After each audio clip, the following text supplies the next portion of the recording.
the importance of supporting women in conflict zones. Who is going to fill the gap? You have Iran, China, we know when someone gives you aid, you're going to follow them. So this is the risk.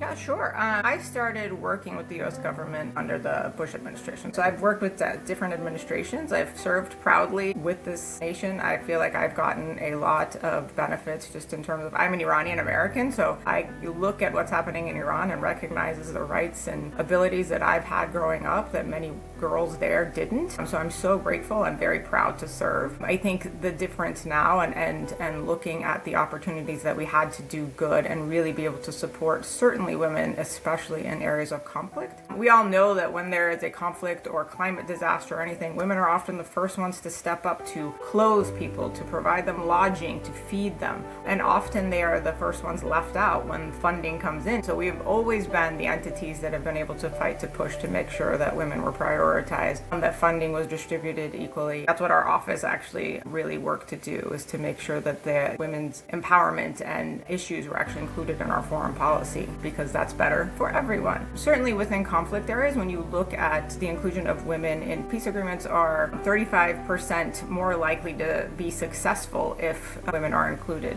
They're more likely to last 15 years or more if women are included.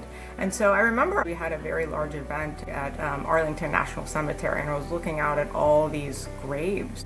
And when you think about the impact of just having been more thoughtful about being more inclusive and the reduction of time in any kind of conflict if women had been included, and how many lives really are saved. So when you start talking about the length of time of conflicts, when you start talking about the impact of bringing women in and making sure that that equal voice is in there, women are the first ones to, after conflict, start to think about things like, how do we make sure children are back in school? How do we make sure the families are fed? So that community redevelopment and that healing process really includes both men and women.